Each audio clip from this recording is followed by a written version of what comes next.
Hello dear students, welcome to the Signal and System class. This is the second class and I hope you all are doing well. So this is the second lecture of Signal and System coursework which we have started a recent new playlist. So in the previous class we have discussed what is a signal, what is a system, how signal and system uh, are defined and um, what is the relationship between a signal and a system. We also see the analogy of a signal and system, and then we came toward the classification of a signal. In that we saw a glimpse of all type of signals. We saw a glimpse of continuous and discrete time signals. We saw a glimpse of periodic, non-periodic. We saw a glimpse of even and odd signals. We saw a glimpse of energy and power signals and deterministic and random signals.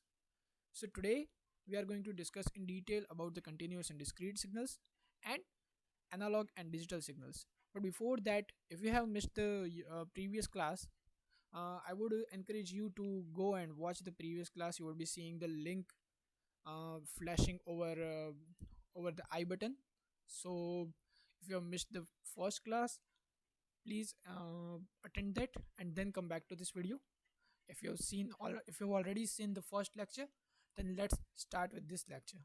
Okay, so today we are going to discuss about the classification of signals, and that we are going to focus on continuous and discrete signals. So firstly, what is a continuous signal? So continuous signal is something that is defined continuously with respect to time. A signal that is defined continuously with respect to time, that signal is called a CT signal or a continuous time signal. Okay, so what are the examples of continuous time signal? So the few examples of continuous time signals can be the electrical signals, right? Most of the electrical signals which are derived from the physical quantities, you can call temperature, pressure, sound, a lot of other signals which are uh, present in nature and are derived from the physical quantities. So most of the signals which we take from nature are mostly continuous time signals, except from them in the experimentation. Uh, if you see sinusoidal wave, if you see a cosine wave, all those waves are continuous time signal, right? Because they are continuous in nature. They are defined continuously with respect to time. There is a, there is no break between 2 points. They are continuously with respect to time. So all these are examples of continuous signals. Now coming to defining how do we write continuous time signal, we represent the continuous time signal with x of t. Okay, here in the third point I have mentioned one signal which is e raised to minus a of t. Okay, normally we write x of t equal to t, and t here is a signal. So here instead of signal t, what I have taken, I've taken e raised to minus at, which is an exponential graph. Okay, if you plot that, you will get an exponential graph. So that is a continuous time signal because it is continuous with respect to time. Now let's come to the other type, which is a discrete time signal. Okay, discrete time signal is sort of, you can say, gives complement to continuous time signal. Both of these are complementary. Okay, so what is a discrete time signal? A discrete time signal is defined only at a specific or regular time instance. Okay, it is defined only at a specific or regular time instant. Like if I take an example, I think it will be better to explain it using an example. Like, think if you are visiting a doctor and you are seeing a patient, okay, which is having a blood pressure related issues. So the doctor is taking blood pressure of the very same patient after every single hour, and then he will plot that uh, readings of blood pressure he received from that from patient on the graph. When he will plot it, the graph which he will get will be every single point of that on that graph will be distant from each other. How much will be the distance? It will be 1 hour on the x scale. Okay. Whenever we talk about continuous time signal or discrete time signal, you should always focus on the x line. I mean, if you plot a graph, then you will get a two dimension x and y. So in that we will be focusing on x side. Okay. So the blood pressure of that patient will be 1 hour, will be taken in 1 hour difference. So in that time period between 1 hour, we don't have any readings. We don't know what will the blood pressure of the patient, right? We are lost. We only have samples in every 1 hour. So in such cases, in such signals are called discrete signals. Okay. How do we represent the discrete signal? The very same signal which we have taken in the continuous signal, this, okay, this one, x of t equal to e raised to minus at. If I want to write it in the discrete time, how can I write it? I can write it this way. Instead of t, there will be n, because it will be number of samples that we take. Okay, because we are taking samples at 1 hour in case of blood pressure, right? And e will be e raised to minus a n into ts. See, there is an n. That will be number of sample. Here what we have only t, e raised to minus a into t. Here we have e raised to minus a into nts. So here what we will do in this signal, we will vary the value of n. First we will take 0, then we will take 1, then we will take 2, then we will take 3, and so on. Okay, so it will give me a discrete signal that I will be obtaining. Okay, so that was your discrete signal. Now if I want to plot this discrete signal and continuous signal, so how will we plot it? Let me show you. Here is the graphical representation of continuous time signal and discrete time signal. If you can see, we are having the image A, that is the image which is given above, that is having a continuous time representation of a wave. Which wave is it? Don't bother it. It is a sine wave. Okay, let's call it a sine wave. It has some similarity to sine wave, so let's call it a sine wave. Okay, so what is it doing? Although sine wave always um, will be very periodic, and we don't have something that is very close to periodic, because we don't see a repetitive pattern here. But anyways, let's say this is some wave, and here you see on the x-axis we have time t. See, and this is here what is happening. This is 0, this is the origin point. It is starting from somewhere in the negative, then it is coming to the positive, and the wave shape it is forming. But here you say at any instant we are not losing the signal. We have value of the signal at every instant. See, at every instant with time we have the value of a signal, which means my signal is not lost. So that was something that defined the continuous time signal. So this is the continuous time signal. Same ways, if I want to describe the same signal with a continuous time signal, with the discrete time signal, how I will be able to define it? Here, see, this in image B or below is the discrete time signal representation. Now let me tell you how do they define it. But first, the difference on the x-axis, here what we have seen, we had t, time. Here what do we have? We have n, number of samples. See, we had n number of samples. Here you see, uh, at zeroth time, let's say this n is minutes. Okay, so at zeroth minute we had the value of my signal was x0. At the n equal to 1 we had value of my signal x1. At n equal to 2 value of my signal was x2. Value of At the n equal to 3 I have value of my signal this much, let's call it x3, right? So we have values between 0 and 1, between 0th minute and 1st minute. But what about the time period between those two samples? We don't have the representation of my sample here, right? My signal is lost here, even though we are taking we are taking the samples at regular intervals. See, the interval here you will see will be constant.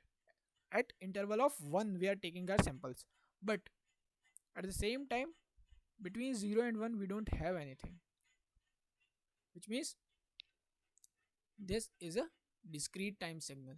Same you can see in the negative as well. If you want to see in the negative, it is the same case. But the point is, this signal is a discrete time signal because there the values between 1 and 2, 0 and 1, -4 and -3 values are lost. But if you see in the continuous time signal, we had values everywhere. If you want to write, if you write the same if you give the same scale as a in the image A as the image B, like if you put 1 here, if you put 2 here, if you put 3 here, if you put 4 here, yet we will be having some value at in between 1 and 2, right? See, because this signal is very constant. But that is not the case in discrete. So that is the difference between a discrete time signal and a continuous time signal. One very important or one very common thing which we will see, that in the practice whenever we are using the signals, at the almost every single time you will see that we will be taking discrete time signals, because what do we do with our systems? We take discrete time signals, we take signals some at some distance, at some in some instance, okay, after some time period. And that's why all the signals that we will be using in the signal system and almost everywhere will be discrete time signal. Okay, now coming to the representation of the discrete time signal. This was the representation, graphical representation of a continuous time signal and discrete time signals. If I want to represent my discrete time signal in any other way, then I can do it. Let's take this image given here for an instance. Here, similarly, what we have seen in the graph, now you can determine what will be the value of what here. See, here it is n, which means this is my discrete scale. At 0, let's start from -2, okay, because my signal is starting from -2. At the when n's value is -2, or when n is equal to -2, at n equal to -2, the value of my signal, what is the value of my signal? It is 2. At n equal to -1, value of my signal is 1. N equal to 0, value of my signal is 1.5. N equal to 1, my value of my signal xn equal to 1. N equal to 2, xn 2. N equal to 3, xn 3. And n equal to 4, xn 1.5. So we can write them like this: x of n equal to, in a curly bracket, we always use curly bracket for sequential representation of signals, 2, which was the first value, then 1, the second value, 1.5, third value, 1, fourth value, 2, the value after that, 3, value after that, and 1.5, the final value. Okay, so we can represent my small discrete signal, like if we are having a small, very small discrete signal, you can represent it by this way. If you're having very long discrete signal, you can it will be difficult, right, to point down every single value. So for that we have another way of representation. But before we move forward on that representation, let me tell you, we can write the values of xn according in their sequential order, like this. And at the point of origin, when the zero will be whenever the zero will be, we will be using the arrow, okay, to describe the location of origin point to location of zero. So that we can know the values of both x and y dimension. Like here you are seeing the values of y dimension only, right? Here 2 1 1.5 1 2 3 1.5, these are all values of y dimension, okay. But what about the x dimension? How will I know that the zero is here? So we are using this pointer or arrow to show the origin point. So we will know that this is the value of my signal xn is 1.5 at 0. And after that we will be taking the gap of 1 or instant of 1. So 0 at 0 the value of my signal is 1.5, at 1 the value of my signal is 1, at 2 the value of my signal is 2, at 3 value of my signal is 3, and at 4 value of my signal is 1.5. Similarly, backwards, at 0 if I have a value of my signal is 1.5, then at -1 the value of my signal will be 1, at -2 the value of my signal will be 2, correct? So I hope it is very clear to you that how do we represent discrete signals using sequential representation.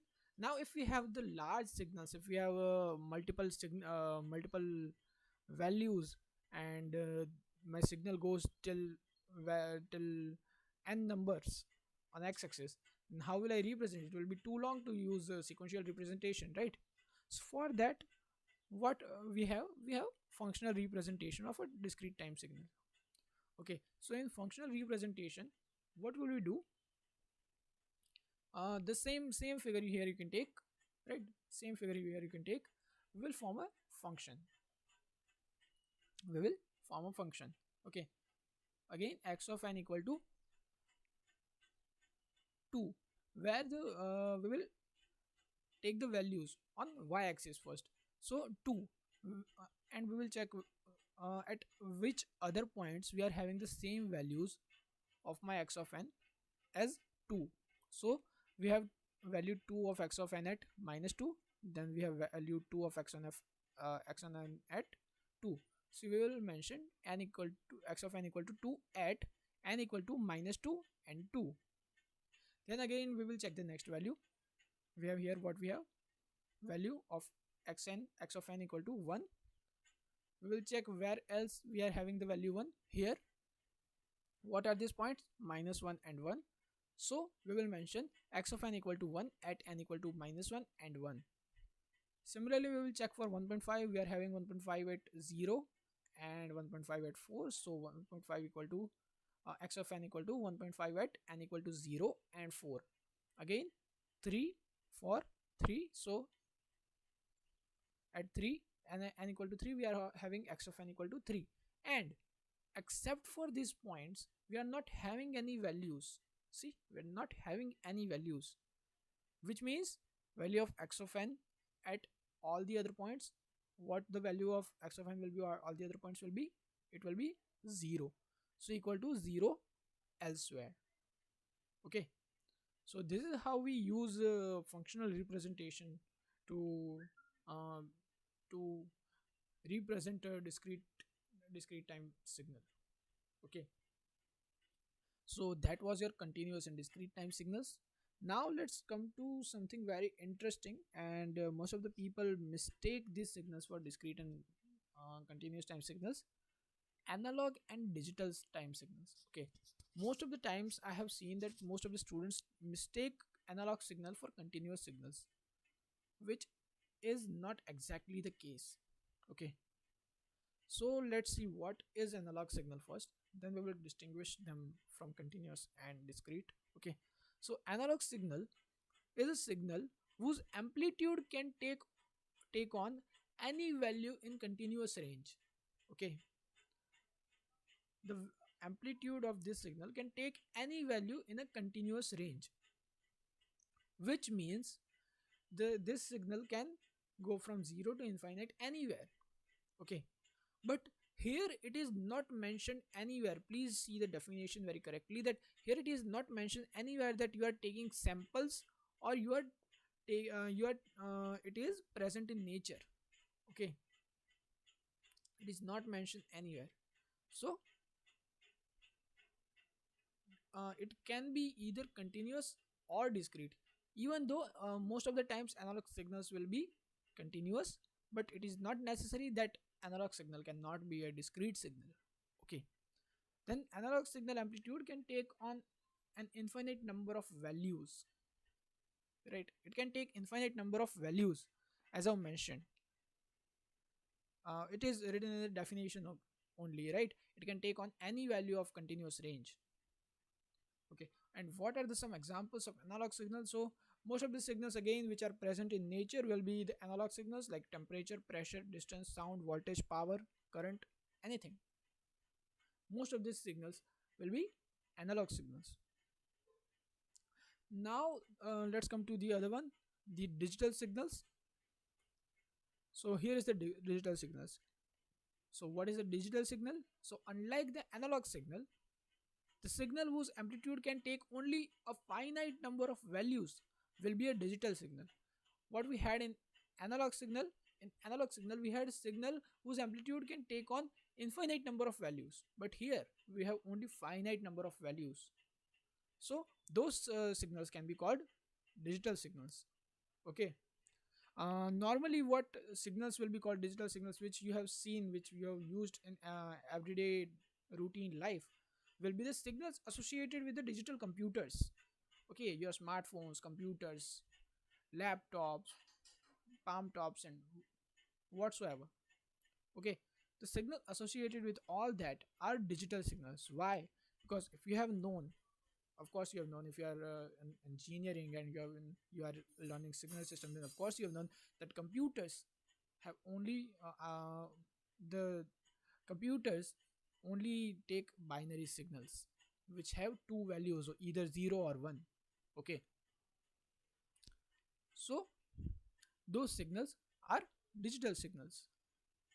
And as I've mentioned, unlike analog signals, the digital signals are generally discrete time signals. Okay, even though again it is not necessary a discrete digital signal to always to be a discrete time signal. Okay, so what are the examples of these digital signals? One, we have already seen the binary signals, right? Another one, the octal signals or hexadecimal signals. Okay, in binary we have only two values, in octal signals we have only 8 values, hexadecimal we have only 16 values. So the number of signals will be very finite, and that's what makes it digital signal. Now the point which I wanted to talk about, the graphical representation. Before we go to the graphical representation of analog and digital, I want to talk about how analog and digital signals are different from continuous and discrete time signals. Okay, so let's see here. The term continuous time and discrete time qualify the nature of signal along the time, which means the horizontal axis, the x-axis, which I mentioned in when we were discussing the continuous time signals and discrete time signals, right? The term continuous and discrete, they qualify the nature of the signal along the horizontal axis only, which means along the time only. But the term analog and digital, on the other hand, qualify the nature of the signal amplitude, which means the y-axis, the vertical axis, which is showing the amplitude. Okay, and now the definition of both, if you see the definition of both continuous and discrete and analog and digital, then it will make sense that how it is different from each other, how they are distinguished from each other, right? Let's see the analog and digital definitions again. A signal whose amplitude can take on any value in a continuous range. See, the signal whose amplitude can take on any value in the continuous range. So it is mentioning about y-axis. We can take any value in the y-axis. Again, digital signal, a signal whose amplitude can take on only a finite number of values. So again, we are talking about y-axis. We have a finite number of values in y-axis, right? Now let's come to the graphical representation of analog and digital signals. See, here we are having four different images. Now the first image, the image which is the A image, it is very simple to mention it, that this image is a continuous analog image, right? I think it is very basic to know that, because the signal is not breaking anywhere. See, signal is not breaking anywhere, which means it is it is a continuous signal. It is a continuous signal. And how is it an analog signal? Because this signal is going from this point to this point, so it is having so many values, almost infinite values. Hence this is an analog signal. Okay, so this signal, the signal A, is a continuous analog signal. Okay, now let's come to the signal B. The signal B, see, is there any breakpoints in signal B? Can you see? First we will define if it is a continuous signal or not, then we will go to, is it to either the signal is an analog signal or digital signal. So first here you see this one, this signal, you see this one, it is not breaking anywhere. It is continuous with respect to time, which means this signal is a continuous signal, right? Then let's discuss about either is it analog or digital. So when you will see the values of this signal, it is having values from this point till this point only on the y-axis, right? What do we see in the see when we have to decide either the signal is analog or digital signal? We see the y-axis, and on the y-axis it is having fixed values. See, from here to here only, which means this signal is a digital signal. This signal is a digital signal, which means this signal is a continuous digital signal. Don't uh, don't get it wrong. Don't take this signal for a discrete signal or analog signal. Okay, this signal is having finite number of values on the y-axis, but at the same time it is continuous, it is not breaking anywhere, which means this is a continuous signal, and this is a digital signal, which means this is a continuous digital signal. Now come to the coming towards discussing the point, the image C. See, we are having samples here. See, we are having points, we are having multiple amount of points here. The value is not constant with respect to time. Okay, we are having these breaks. Whenever you are seeing the dotted lines, at the place of dotted lines we are not having any particular values, we are not having exact idea where my signal will be, which means this signal is a discrete time signal, because we have taken sample at an instance. We have taken sample at certain instant. Okay, which makes this signal a discrete time signal. But look at the y-axis, it is going from starting till almost end, so it is going, it is almost everywhere on the y-axis, right? Which means this signal this signal is having almost infinite number of amplitude. And what does happens when my signal has an infinite number of amplitude?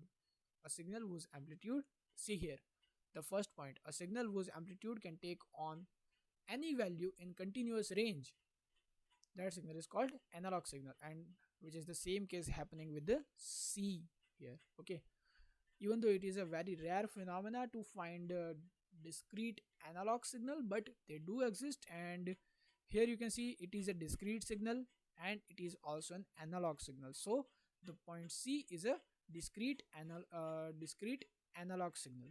Okay, they are very rare in nature, but they do exist. Now coming towards the image D. Now I think it after, if you have paid enough attention, it will be very easy for you now to say that what is this signal. See, this signal is we are taking samples at certain instances. See, which makes this signal a, a discrete signal, right? Which makes this signal a discrete signal. And and the values of this samples which we have taken are limited to only two values, either this value, whatever this value will be, let's call this value uh, x of n, and this value at this point, whatever the value it will be, let's call it x of minus n. So values are only two values, x of n and x of minus n. So this is a digital discrete signal.